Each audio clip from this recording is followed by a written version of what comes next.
আহ, নমস্কার সবাইকে সবাইকে স্বাগত আমার চ্যানেলে। আগের দিন আমরা ভেক্টরের শুধুমাত্র বেসিক জিনিসগুলো পড়েছিলাম। আজকে আমরা ভেক্টরের আসল জিনিসগুলো দেখব। আজকে আমরা দেখব দুটো ভেক্টরের মধ্যে আমরা কোনটাকে তার কোণ বলবো। আজকে ভেক্টরের ত্রিভুজ সূত্র, সাথে সামান্তরিক সূত্র, যেটা ভেক্টর যোগের ক্ষেত্রে খুবই ইম্পর্টেন্ট, সেগুলো আমরা দেখব। তো চলো আজকের ক্লাসটা শুরু করা যাক। তো আজকে প্রথমে আমরা জানবো যে দুটো ভেক্টরের মধ্যে কোণের সম্পর্ক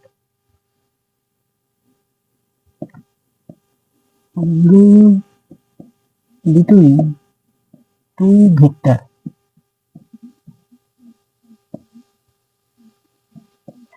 দুটো ভেক্টরের মধ্যে কোণ, ঠিক আছে। আচ্ছা, আমি যদি বলি, মনে করো এই একটা পয়েন্ট ও থেকে এই বরাবর একটা ভেক্টর, এটা এ ভেক্টর, আর এই পয়েন্ট থেকেই এই বরাবর একটা ভেক্টর, এটা বি ভেক্টর। আমি যদি বলি এদের এদের মাঝের কোণ কোনটা, তুমি বলবে এইটা, এইটা এদের মাঝের কোণ। এটা যদি 60 ডিগ্রি হয় তাহলে 60 ডিগ্রি, 50 ডিগ্রি হয় তাহলে 50 ডিগ্রি। আচ্ছা, কিন্তু আমি যদি বলি, মনে করো এই বরাবর একটা ভেক্টর এই পয়েন্ট থেকে, আর এই পয়েন্ট থেকে এরকম একটা ভেক্টর এখানে এসে দেখেছে, এই কোণটা মনে করো 100 ডিগ্রি।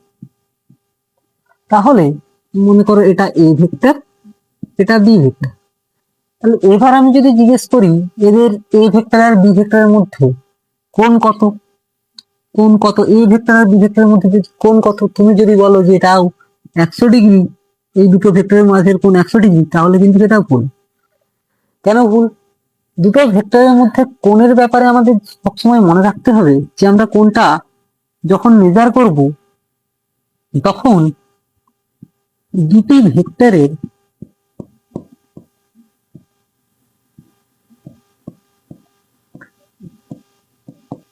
স্টার্টিং পয়েন্ট যেন সেম থাকে। স্টার্টিং পয়েন্ট যেন সেম থাকে।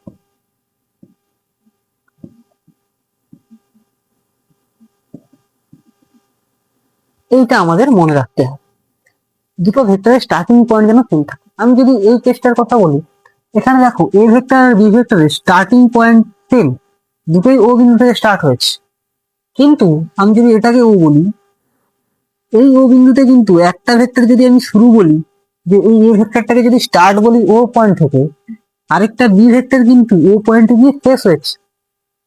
হুম, তাহলে এদের স্টার্টিং পয়েন্ট এই কেসটাতে এদের স্টার্টিং পয়েন্ট কিন্তু সেম নয়। তাহলে এই ভেক্টরটা থেকে আমাদের যদি কোণ নির্ধারণ করতে হয়, এদের স্টার্টিং পয়েন্টকে আমাদের সেম করতে হবে। তাহলে কিভাবে সেম করব? আমি যদি এই বি ভেক্টরটাকে একটু উপরের দিকে তুলে দিই, এই বরাবর, একই তো। দেখো এদের স্টার্টিং পয়েন্ট সেম হয়ে যাচ্ছে। এই বি ভেক্টরটাকে আমরা একটু উপরের দিকে তুলে দিই, দেখো এদের স্টার্টিং পয়েন্ট সেম হয়ে যাচ্ছে। তাহলে এই যে কোণটা হবে সেটাই হচ্ছে দুটো ভেক্টরের মধ্যবর্তী কোণ, দুটি ভেক্টরের মধ্যবর্তী কোণ। তো এই কোণটা কত হবে? দেখো এটা একটা সরল রেখা, স্ট্রেট লাইন। তাহলে এটা যদি 100 হয়, পুরোটা 100 মধ্যে এটা হবে 80 ডিগ্রি। তাহলে এই এ ভেক্টর এই বি ভেক্টরের মধ্যে কোণ কত ছিল? 80 ডিগ্রি, 100 ডিগ্রি কিন্তু নয়। আচ্ছা, স্টার্টিং পয়েন্ট সেম থাকতে যেন সেম থাকে, অথবা তুমি এন্ডিং পয়েন্টকেও সেম রাখতে পারো। এন্ডিং পয়েন্টকে সেম রেখেও আমরা দুটো ভেক্টরের মধ্যবর্তী কোণ বের করতে পারি। এন্ডিং পয়েন্ট সেম কিভাবে? যদি এদের এন্ডিং পয়েন্টটাকে সেম করা যায়, আমি যদি এই ভেক্টরটাকে একটু পিছনের দিকে নিয়ে চলে আসি, এই বরাবর, দেখো এই ক্ষেত্রে ওটা 100 ডিগ্রি, এটা কত হবে? 80 ডিগ্রি স্ট্রেট লাইনের জন্য। তাহলে হয় আমাদের স্টার্টিং পয়েন্ট সেম থাকতে হবে, না হয় আমাদের এন্ডিং পয়েন্ট সেম থাকতে হবে। দুটো ভেক্টরের মধ্যবর্তী কোণ নির্ধারণের জন্য এই দুটো জিনিস আমাদের সবসময় মনে রাখতে হবে, হয় স্টার্টিং পয়েন্ট সেম থাকতে হবে, না হয় এন্ডিং পয়েন্ট সেম থাকতে হবে। একটা স্টার্টিং পয়েন্টের সঙ্গে অন্যটার যদি এন্ডিং পয়েন্ট মিলে যায়, সেক্ষেত্রে কিন্তু সেটা ভেক্টরের মধ্যবর্তী কোণ হবে না। এটা আমাদের মনে রাখতে হবে। আচ্ছা, আরো একটা কথা যদি আমি বলি, মনে করো এই একটা আনুভূমিক এক্স অক্ষ যদি আমি বলি, এটা এক্স অক্ষ। হম, এই এক্স অক্ষের সঙ্গে যদি একটা ভেক্টর, মনে করো এ ভেক্টর, যদি থিটা কোণ করে, আমি এগুলো সাইডের গুলো একটু মুছে দিচ্ছি, কারণ আশা করছি বুঝতে পেরেছো যে এটা হয় স্টার্টিং পয়েন্ট সেম থাকতে হবে, না হয় এন্ডিং পয়েন্ট সেম থাকতে হবে, আর কিছু না। তাহলে আমি এখন যেটা বলতে চাইছি,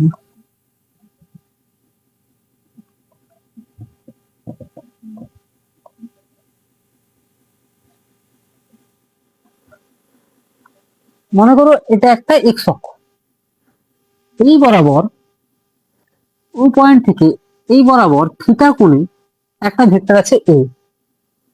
তাহলে আমি এই এক্স অক্ষটাকে বলতে পারবো এর মান এ কস থিটা।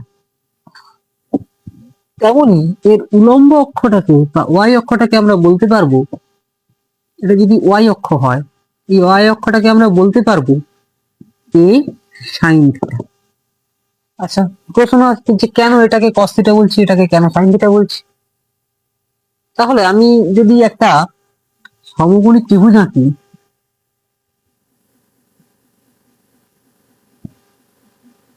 যদি এই কোণটা থিটা হয়, মনে করো এটার নাম এ বি,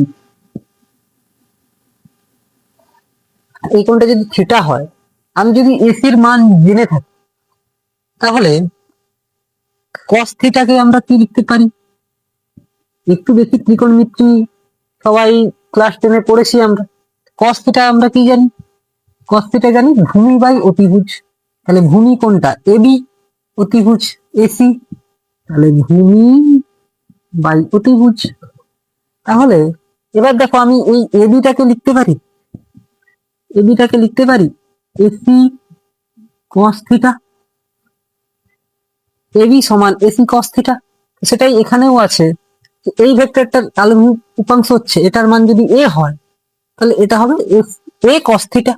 যেমন এর ক্ষেত্রে এটার মান আমরা জানলাম, এটা যদি এসি হয় তাহলে এটা কি হবে এসি কস থিটা। আর একই রকম ভাবে আমি যদি সাইন থিটা বলতে চাই, যে সাইন থিটা কি হবে, সাইন থিটা আমরা কি জানি লম্ব বাই অতিভুজ, এটা লম্ব বিসি বাই এসি। তাহলে আমরা বলতে পারি যে বিসি সমান এসি সাইন থিটা। তো এই জন্য এই উপাংশটা এ সাইন থিটা হচ্ছে। আচ্ছা, আমি এটা ধরি আর এটা ধরি, আমি যদি ভেক্টর হিসেবে কল্পনা করি, আমি যদি এটাকে সমান সমানে রাখি, এটা যদি আমি এদিকে সরিয়ে আনি, এই বিসি রেখাটাকে যদি আমি এদিকে সরিয়ে আনি, এইভাবে দাঁড়াবে না। আর ভেক্টরের ক্ষেত্রে এইরকম ভেক্টরকে আমরা কি বলছি, যে সমান্তরাল ভেক্টর বা সমান ভেক্টর বলছিলাম, কারণ এর মান যা হবে ওর মানও তা হবে। আমরা যদি আগের ক্লাসটা একটু মনে করি, সমান ভেক্টর পড়েছিলাম যাদের মান ও দিক সমান, তাই জন্য এটা সাইন থিটা। ঠিক আছে, তোমরা যদি এটা নাও বুঝতে পারো, জাস্ট এইটুকু মনে রাখতে হবে যে তার আনুভূমিক উপাংশটা হয় এ কস থিটা, আর লম্ব উপাংশটা হয় এ সাইন থিটা, যদি ভেক্টরটার মান এ হয়। এটা বলছি কারণ আমরা যখন ভেক্টরের অ্যাডিশন করব, এই জিনিসটা আমাদের একটু কাজে লাগবে। তো এবার আমরা পড়ব ভেক্টরের যোগ। আর ভেক্টরের যোগ দুটো সূত্র মেনে চলে, হয় একটা ত্রিভুজ সূত্র আর একটা হচ্ছে সামান্তরিক সূত্র। তো সেটাই আমরা এর পরবর্তীকালে দেখব। তো এটাকে আমরা মুছে দিচ্ছি।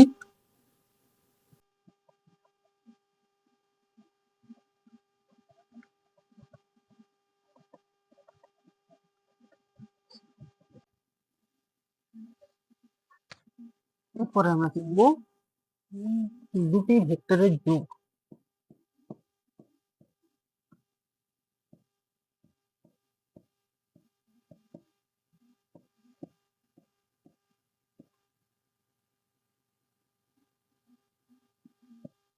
প্রথমে ত্রিভুজ সূত্রটা আমরা দেখে নিই।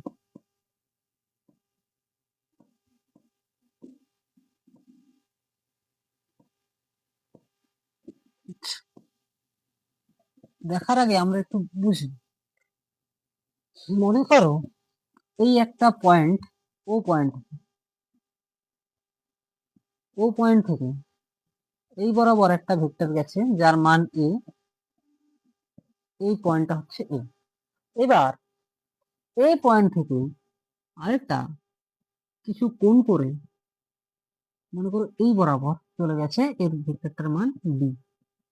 তাহলে এদের যে রেজাল্টেন্ট ভেক্টরটা হবে, এই দুটোর যে রেজাল্টেন্ট ভেক্টরটা হবে সেটা কোন দিক বরাবর হবে, এটা মনে করো বি পয়েন্টে হচ্ছে, এই ও বি বরাবর হবে এদের রেজাল্টেন্ট ভেক্টর, আর দিকটা হবে ও থেকে বি বরাবর। আচ্ছা, রেজাল্টেন্ট মানে কি, রেজাল্টেন্ট ভেক্টর মানে লব্ধি ভেক্টর। লব্ধি, লব্ধিটা কি, দুটো ভেক্টর যোগের ফলে আমরা যেটা পাই সেটাই, তাকে আমরা লব্ধি বলবো। লিখে দিচ্ছি, দুটি ভেক্টরের যোগের ফল, এটাকে আমরা ইংরেজিতে রেজাল্টেন্ট বলি, রেজাল্টেন্ট। ঠিক আছে, আচ্ছা তাহলে এই এ আর বি যোগ করার ফলে আমরা যদি এটাকে সি ভেক্টর বলি, তাহলে এই সি ভেক্টরটা হচ্ছে এ আর বি এর লব্ধি ভেক্টর।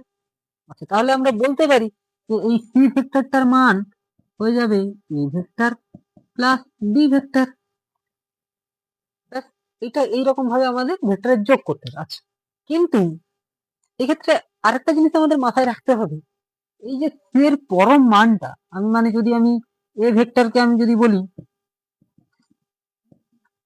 5 সেমি ডিরেকশন কিছু একটা থাকলো, মনে করো 5 সেমি নর্থ, আমি জাস্ট এমনি এক্সাম্পল লিখছি, এখানে আমি নর্থ সাউথ কিছু বলছি না। আর বি ভেক্টরকে যদি আমি বলি যে 6 সেমি সাউথ, এরকম যদি বলে দিলাম, বা এটাকে আমি যদি সাউথ না লিখে ইস্ট লিখে দিই, তাহলে আমি কিন্তু সি ভেক্টরকে এরকম এ ভেক্টর বি ভেক্টর মানে 5+6 লিখে আমরা প্রকাশ করতে পারবো না। ঠিক আছে, মানে আমি জাস্ট এইটুকু বলতে চাইছি, এত সব যদি তুমি নাও বুঝতে পারো, জাস্ট আমি এইটুকু বলতে চাইছি যে এ ভেক্টরের মান যদি 3 হয়, বি ভেক্টরের মান যদি 2 হয়, আমি সি এর মান 5 লিখে দিতে পারি না। সি ভেক্টরটা পাবো, ভেক্টর মানে কি, তার দিকটাই থাকবে। তুমি ভাবো না, এটা যদি 3 হয়, এটা যদি 4 হয়, তাহলে এটা কত হবে, এটা কি 7 হয়ে যাবে না তো। যেমন ধরো আমি যদি একটা সমকোণী ত্রিভুজ আঁকি, এরকম যদি একটা সমকোণী ত্রিভুজ আঁকি, এটা যদি 4 হয়, এটা যদি আমি 4 বলি, এই বাহুটা যদি 4 সেমি হয়, এটা যদি 3 সেমি হয়, এটা কত সেমি হয়, 5 সেমি হয়, এটা কিন্তু 7 সেমি হয়। তাহলে আমি যদি এটাকেই এরকম নামটা দিয়ে দিই যে ও এ বি, এটা এ ভেক্টর, এটা বি ভেক্টর, এটা সি ভেক্টর, তাহলে কি সি হয়ে যাচ্ছে 3+4 = 7 সেমি? হচ্ছে না তো। তাহলে সেই রকম একই ভাবে এদের মানটা কিন্তু সমান হবে, মানে সি এর মানকে আমরা কি লিখবো, মড অফ সি, মানে কি এর পরম মান, যেটাকে মডিউলাস দ্বারা প্রকাশ করা হয়। Mod of C not equal to mod of A plus mod of B, মানে এই দুটোর মান যোগ করে, এই দুটোর পরম মান যোগ করে আমি কিন্তু সি এর পরম মান পাবো না। ঠিক আছে, এটা শুধুমাত্র জ্যামিতিক পদ্ধতিতে আমরা বলতে পারি যে এ ভেক্টর বি ভেক্টর যোগ করলে আমরা সি ভেক্টর পাবো। কিভাবে, আমরা এ ভেক্টরের মান স্কেল দিয়ে মেপে নিলাম, বি ভেক্টরের মান স্কেল দিয়ে মেপে নিলাম, এবার আমরা জ্যামিতির আবার সি ভেক্টরের মানটাও স্কেল দিয়ে মেপে নিতে পারবো। আর যদি বলো দিকের কথা, এটা কত ডিগ্রি কোণে আছে সেটা আমরা চাঁদার সাহায্যে মেপে নিতে পারবো। তাহলে এগুলোকে আমরা আমাদের মেপে রেখে নিতে হচ্ছে, জ্যামিতির সাহায্যে আমরা এটাকে মেপে রেখে নিতে পারবো। তাই এই পদ্ধতিটাকে আমরা জ্যামিতিক পদ্ধতি বলি। কিন্তু গাণিতিক পদ্ধতিতে আমরা এর কিভাবে মান নির্ণয় করব সেটাও তো জানা উচিত। তা সেটাই আমরা জানবো যে গাণিতিক পদ্ধতিতে এই সি ভেক্টরের মান আমরা কিভাবে নির্ণয় করব। চলো দেখে নিই। আমি এটুকু জাস্ট মুছে দিচ্ছি, তাহলে সি ভেক্টরের মানটা কি হলো, আমি এখানে শুধু লিখে দিচ্ছি যে এটা জ্যামিতিক পদ্ধতি অনুসারে A vector plus B vector, কারণ এ ভেক্টর আর বি ভেক্টরের লব্ধি ভেক্টরই সি ভেক্টর। লব্ধি ভেক্টর মানে দুটো যোগ করে যা পেলাম, তাহলে সি ভেক্টরটা আমরা এ ভেক্টর আর বি ভেক্টর যোগ করে পেলাম, তাই জন্য লিখেছি C vector equal to A vector plus B vector. এবার আমরা গাণিতিক পদ্ধতি প্রয়োগ করে দেখবো এই সি ভেক্টরের মান আমরা কিভাবে বের করব, এবং এদের এর ডিরেকশনটা, ভেক্টর মানে কি অবশ্যই দিক থাকবে, তো সেই দিকটাও কোন দিক হবে সেটাও আমরা বের করব। চলো এটা আমরা মুছে দিচ্ছি।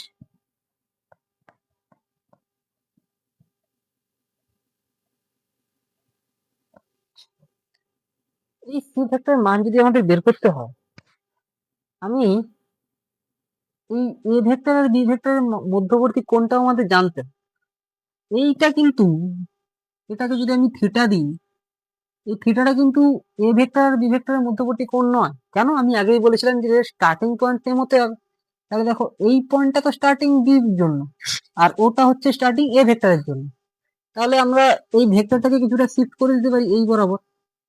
যদি আমরা এই বরাবর টানি ভেক্টরটাকে, ঠিক আছে, তাহলে এই যে কোণটা দাঁড়াবে সেটাই হবে এ ভেক্টর আর বি ভেক্টরের কোণ।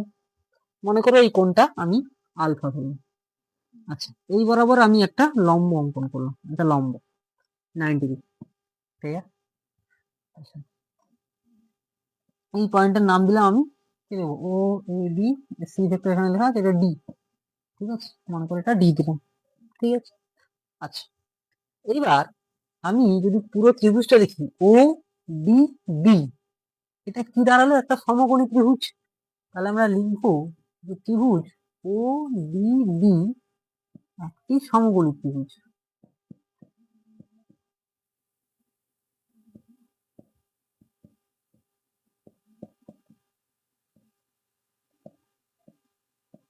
আচ্ছা, সমকোণী ত্রিভুজের আমরা খুব একটা সূত্র ভালো করে জানি, যেটাকে পিথাগোরাসের সূত্র বলে। কি? অতিভুজ সমান, অতিভুজ সমান রুট ওভার অফ লম্ব স্কোয়ার প্লাস ভূমি স্কোয়ার। এটা পিথাগোরাসের সূত্র, এটা সবাই জানে, ক্লাস 10এই পড়েছে পিথাগোরাসের সূত্র। পিথাগোরাসের সূত্র এটা আমরা সবাই জানি, পিথাগোরাসের সূত্র এটা আমরা সবাই জানি। তাহলে এই ত্রিভুজটাতে যদি এই ও ডি বি, এই ত্রিভুজটা যদি আমি পিথাগোরাসের সূত্র অ্যাপ্লাই করি, তাহলে কি পাবো? তাহলে কি পাবো? এই ওডিবি অনুসারে এর অতিভুজ কোনটা? ও বি। তাহলে আমরা লিখতে পারি যে ও বি, ও বি সমান রুট ওভার অফ, কি জানি, লম্ব স্কোয়ার প্লাস ভূমি স্কোয়ার। তাহলে আমি যদি ভূমিটা প্রথম লিখি, ভূমি কোনটা? ওডি। তাহলে হয়ে যাচ্ছে ওডি স্কোয়ার প্লাস লম্ব স্কোয়ার মানে বিডি স্কোয়ার হলো। তাহলে এরপরে এই ওডিটাকে আমরা কি লিখতে পারি? ওয়ে প্লাস এডি। ওডি মানে কি? ও থেকে এ পর্যন্ত, এ থেকে ডি পর্যন্ত। তাহলে আমরা এটাকে লিখবো OA plus OD whole square plus, এটা যেমন ছিল তেমন বিডি সমান উল্টো হবে। এরপরে এটাকে আমরা সূত্রে ভাঙি, এ plus B whole square, A square plus 2 A B eddy, sorry OA plus eddy, OA plus এডি, ওখানে ভুল করে ওডি লেখা হয়েছে। তাহলে ও 2ab প্লাস বি স্কোয়ার, আর এই বিডি স্কোয়ার যেমন ছিল তেমন। আচ্ছা,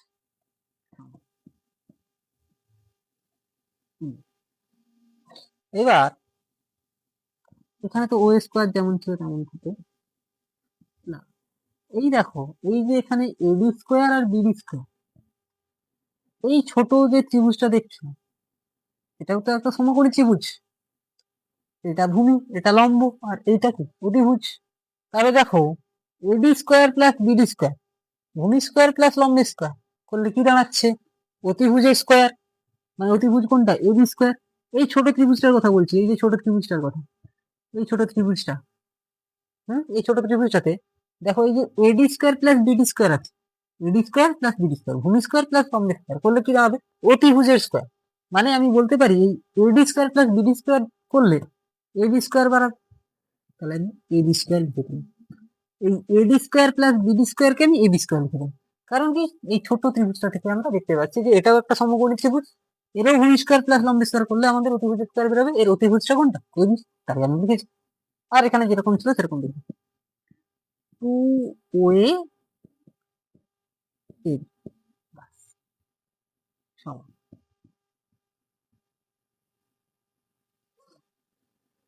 আচ্ছা, ও এ square plus A B square plus এ। আচ্ছা, এই এডি এডি আমরা এই এবির মান জানি না কি, বি ভেক্টর। আমরা একটু আগে বলছিলাম যে একটা এক্স অক্ষের সঙ্গে যদি একটা এ ভেক্টর থিটা কোণ করে থাকে, তাহলে এই উপাংশটাকে আমরা লিখতে পারি এ কস থিটা, আর লম্ব উপাংশ বা এদিকে যদি কোনো থাকে সেটাকে আমরা লিখতে পারবো এ সাইন থিটা। এটা আমরা একটু আগেই বলেছিলাম। তাহলে এই এডিটাকে আমরা লিখতে পারি এবি কস আলফা, কারণ এটার মধ্যবর্তী কোণ কত, আলফা, থিটা না, এটার মধ্যবর্তী কোণ কত, আলফা। তাহলে আমরা এই এবিটাকে আমরা লিখতে পারি এই এবি কস আলফা, এ বি কস আলফা, এটুকু লিখতে পারি।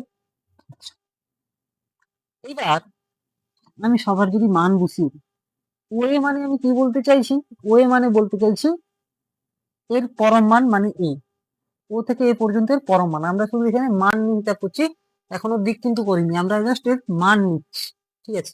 এবি মানে এই ও থেকে বি পর্যন্ত এর পরম মানটা জাস্ট চাইছি। তাহলে ও থেকে এ পর্যন্ত আমরা কি জানি, ও থেকে এ পর্যন্ত হচ্ছে এ, তাহলে এটাকে আমি লিখে দিতে পারি এ স্কোয়ার প্লাস এ বি, এ থেকে বি মানে কি বি, তাহলে এটাকে লিখে দিতে পারি বি স্কোয়ার প্লাস টু, এটা এ এটা বি, এ বি কস আলফা, আর এটা কি দাঁড়ালো সি।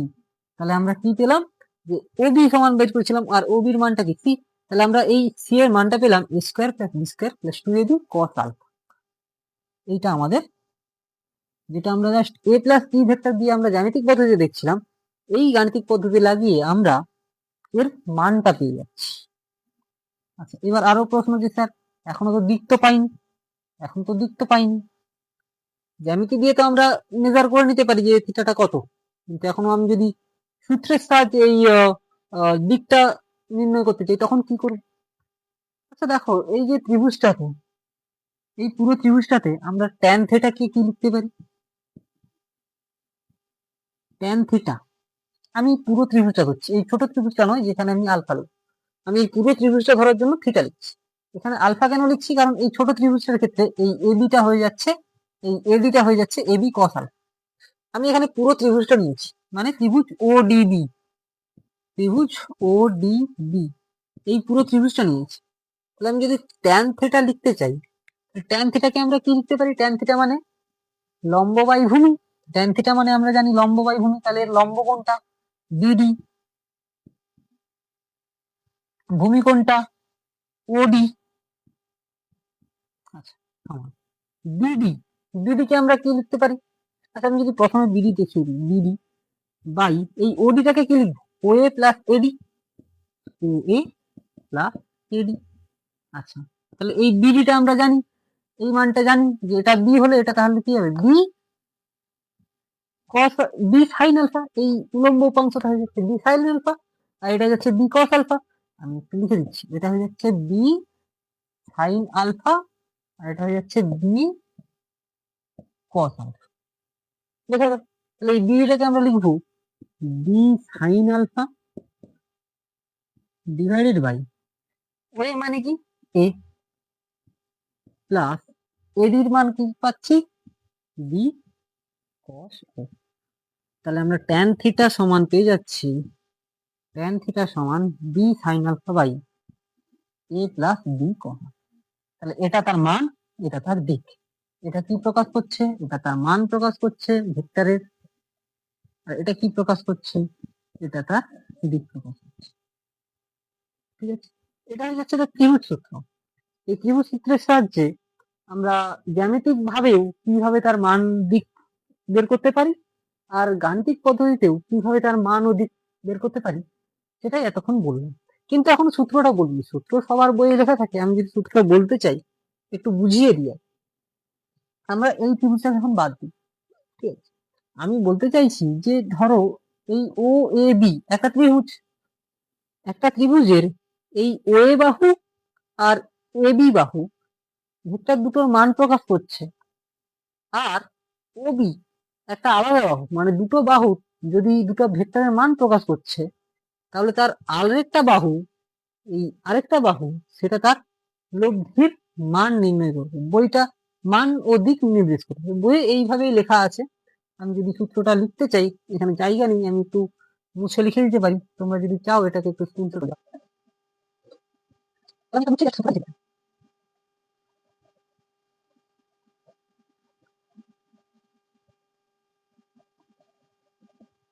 সূত্র কি বলছে? সূত্র বলছে কোন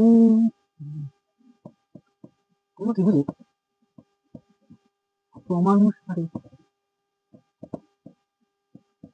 ঘিরিত দুটি বাহু যদি ভেক্টরের মান ও দিক নির্দেশ করে, তাহলে বিপরীত ক্রমে ঘিরিত বাহুটি তাদের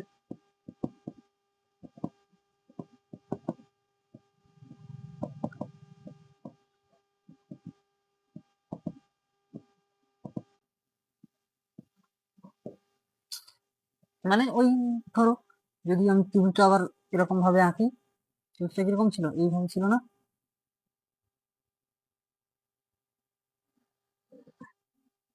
যদি এটা এ হয়, এটা যদি বি হয়, মনে করো এটা ও এ বি ত্রিভুজ, এটা যদি এ হয়, এটা যদি বি হয়, তাদের লব্ধি ভেক্টরটা, এটা ত্রিভুজের দুটো বাহু, এই দুটো বাহু যদি ভেক্টরের মান ও দিক প্রকাশ করে, তাহলে এই তৃতীয় বাহুটা তার লব্ধির মান ও দিক নির্দেশ করবে। আর লব্ধি মানে আমি বলেছি এর দুটো ভেক্টর যোগের ফল। ঠিক আছে, তো এটাই ছিল সূত্র। আমরা ত্রিভুজ সূত্র কমপ্লিট করলাম, ত্রিভুজ সূত্রে আমরা কমপ্লিট করলাম যে জ্যামিতিক ভাবে কিভাবে আমরা এই লব্ধির মান ও দিক পেতে পারি, আর গাণিতিক ভাবে আমরা কিভাবে লব্ধিটার মান ও দিক পেতে পারি। গাণিতিক ভাবে লব্ধির মানটা কি ছিল, এই সি ভেক্টরটার মান কি ছিল, আমি একটু বলে দিই। সি ভেক্টরটার মান ছিল এরকম ভাবে A square plus B square plus 2ab cos alpha. আলফাটা কি দুটো ভেক্টরের মধ্যবর্তী কোণ, এটা নয় কিন্তু, এটাকে আমরা থিটা বলছিলাম। যদি মনে করো যে এটাকে আমরা থিটা বলেছিলাম, এই ভেক্টরটা আগের দিকে এরকম বাড়িয়েছিলাম, এই কোণটা হয়েছিল আলফা। কারণ দুটো ভেক্টরের মধ্যবর্তী কোণ জানতে হলে আমাদের তাদের স্টার্টিং পয়েন্ট না হলে এন্ডিং পয়েন্ট চেঞ্জ রাখতে হবে, আমরা আগের ক্লাসে মানে একটু আগেই বলেছিলাম। ঠিক আছে, আচ্ছা, এই গেল ত্রিভুজ সূত্র। একই রকম ভাবে, আচ্ছা এর দিকটাও আমি একটু লিখে দিই, যে দিকটা কি ছিল, ট্যান থিটা সমান B sine alpha by A plus B cos alpha. এই রেজাল্ট গুলো কিন্তু একটু মনে রাখতে হবে, তার মান কি ছিল, দিক কি ছিল, কারণ এইগুলো থেকে অনেক অঙ্ক আসতে পারে। ঠিক আছে, আর জ্যামিতিক ভাবে আমাদের ভেক্টরটার মান কি ছিল, সি ভেক্টর ইকুয়াল টু আমরা A vector plus B vector বলে দিতে পারি। আমরা স্কেল, চাঁদা এইসবের সাহায্যে এদের মান ও দিক মেপে নিতে পারি। এই জন্য মেপে নেওয়ার জন্য আমরা এটাকে বলবো জ্যামিতিক পদ্ধতি, আর এটা আমরা সূত্র লাগিয়ে ক্যালকুলেশন করে বের করছি, তাই এটা গাণিতিক ভাবে বের করছি, তাই না? তো এরপর আমরা দেখবো ভেক্টর যোগের সামান্তরিক সূত্র।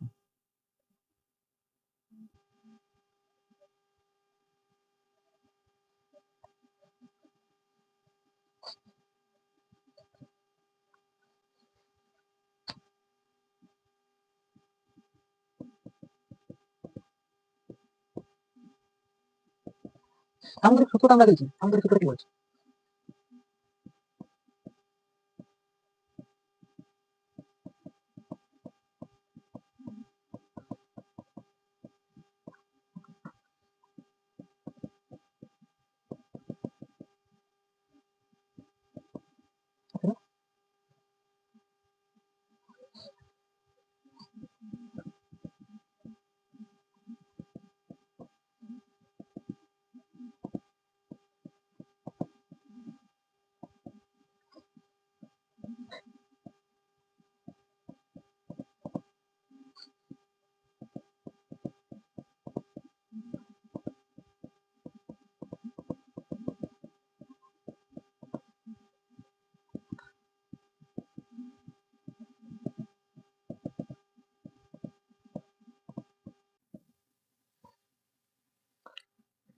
আচ্ছা, সূত্রটা কি বলছে?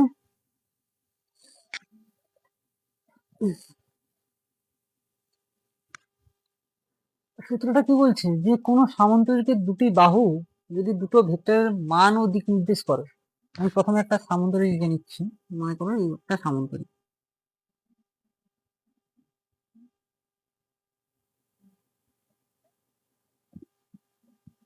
ও বি সি ডি, মনে করো এই এবি বাহু আর এডি বাহু দুটো ভেক্টরের যদি মান নির্দেশ করে, মনে করো এটা এ ভেক্টর, এটা বি ভেক্টর, তাহলে এই দুটো ভেক্টরের মধ্য দিয়ে যে এই দুটো বাহুর মধ্য দিয়ে যে অঙ্কিত কর্ণটা এই বরাবর, এটা তার লব্ধির মান ও দিক নির্দেশ। আচ্ছা, এটাও সি, এটাও সি ভেক্টর। আচ্ছা যা হোক, এটাকে আমি একটু নামটা একটু চেঞ্জ করে নিই, তাহলে ভালো হবে। এ বি ইডি, যাই হোক, যা দিলাম দিলাম। আচ্ছা, কি বলতে চাইছি, আমি যদি এটা একটু প্র্যাকটিক্যালি বোঝাই, মনে করো আমার এই একটা হাত, কেউ আমাকে এ পাশ বরাবর টানছে, কেউ আমাকে এ পাশ বরাবর টানছে, আমাকে এই দিক বরাবর একজন টানছে, এই দিক বরাবর যদি একজন টানে, তাহলে এই দুজনের রেজাল্টে আমরা কিরকম ভাবে যাবো? এরকম ভাবে এই কর্ণ বরাবর। মানে আমি যদি বলতে চাই, মনে করো এই একটা নদী, এখানে আছে একটা নৌকা, একটা নৌকা। এবার নৌকোকে যদি কেউ এই বরাবর টানে আর যদি কেউ এই বরাবর টানে, ঠিক আছে, তাহলে নৌকাটা কোন দিকে এগোবে? না এর ফোর্স না এর ফোর্স, দুজনের মাঝখানে। তা এটা দেখো, এই দুটো যদি সামান্তরিকের বাহু হয়, তাহলে এইটা কি হচ্ছে? তার কর্ণ। সামান্তরিক সূত্রটা ঠিক এটাই বলতে চাইছি, যদি দুটো ভেক্টরের দুটো বাহু, সামান্তরিকের দুটো বাহু যদি দুটো ভেক্টরের মান ও দিক প্রকাশ করে, তাহলে তার কর্ণটা তাদের লব্ধির মান ও দিক নির্দেশ করে। আচ্ছা, তো একই বরাবর তাহলে আমরা লিখতে পারি এই সি ভেক্টরটা সমান লিখতে পারি A vector plus B vector. জ্যামিতিক ভাবে আমি এদের মান নিতে পারি, কিন্তু সেই গাণিতিক ভাবে আমি এই সি ভেক্টরের মান কিভাবে নির্দেশ করি? ঠিক আছে, আমি যদি বলি এটা সেই ত্রিভুজ সূত্রেরই মত, আমি একটু ভালো করে বোঝাচ্ছি।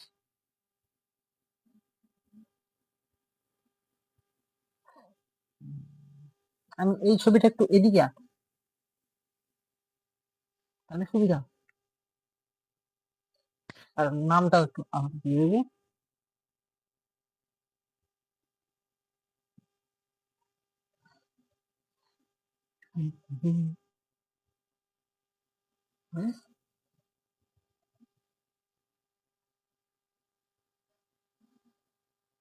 যাই হোক, এটা মনে করো ও, এটা এ, এটা বি, এটা ডি, এটা এ ভেক্টর ছিল, সরি এটা বি ভেক্টর ছিল, আর এটা তাদের লব্ধি ভেক্টর সি ভেক্টর ছিল। হলো? আচ্ছা,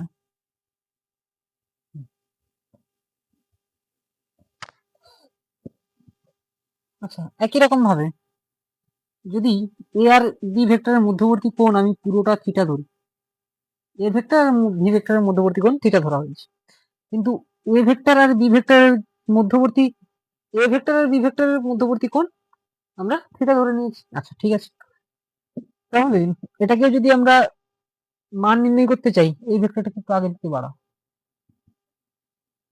এই বরাবর বেরিয়ে গেলাম, এই বরাবর দেখেন, আমি এই থিটাটাকে একটু আলফা ধরি, কারণ এটা হচ্ছে সেই ত্রিভুজ সূত্রের মতোই রেজাল্টটা বেরোবে, সেটাতে আমরা আলফা ধরে নিয়েছিলাম, দেখুন এটাতেও আমি আলফা ধরি। ঠিক আছে, তাদের দুটো সূত্রকে দুটো সূত্রের যে রেজাল্ট, তাতে তার কম্পেয়ার করতে তোমাদের সুবিধা হয়। এই দুটো ভেক্টরের মধ্যবর্তী কোণ আলফা, এ ভেক্টর আর বি ভেক্টরের মধ্যবর্তী কোণ আলফা। আচ্ছা, যদি এটা বি ভেক্টর হয়, এর সমান্তরাল যে বাহুটা এটাও বি ভেক্টরই হবে।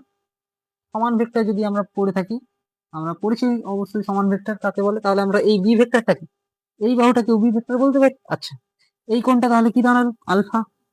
আচ্ছা, এটার নাম আমি যদি ই দেই, ই, তাহলে দেখো সেই ও ই বি একটা সমকোণী ত্রিভুজ। তাহলে লিখো ত্রিভুজ ও বি, সরি ও ই, ও ই বি সমবর্তী বলছে।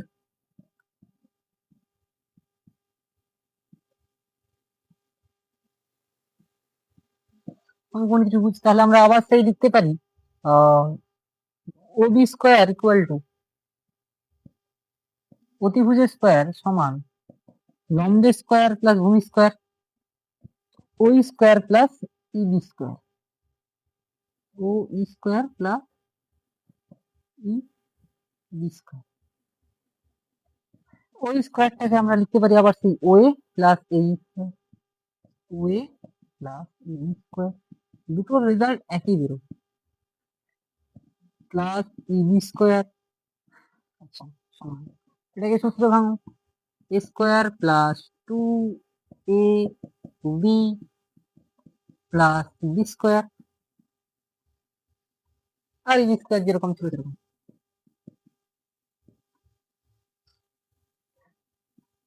আচ্ছা আবার দেখো এই এ স্কোয়ার আর ইবি স্কোয়ার, এ স্কোয়ার প্লাস ইবি স্কোয়ার, ভূমি স্কোয়ার প্লাস লম্ব স্কোয়ার কি দাঁড়িয়ে যাবে, অতিভুজ স্কোয়ার মানে এবি স্কোয়ার, এইটাকে আমরা এবি স্কোয়ার লিখতে পারি।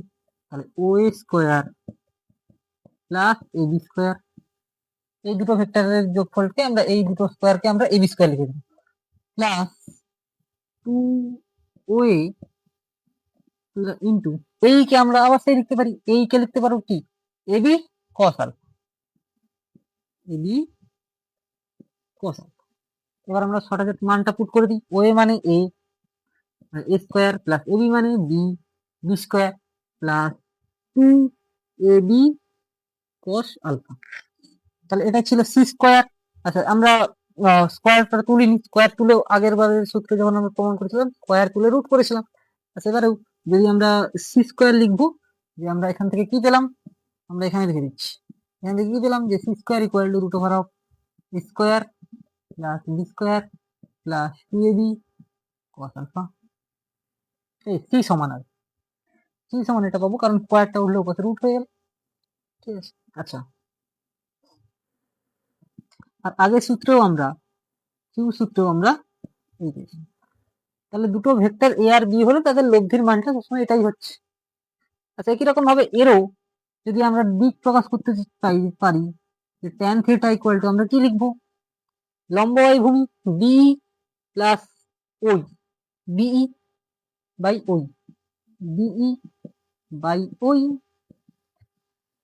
বি, বি এর মান কি, এটা যদি বি হয় এটা হবে B sine alpha, B sine alpha, আর এটা হয়ে যাবে বি কস আলফা।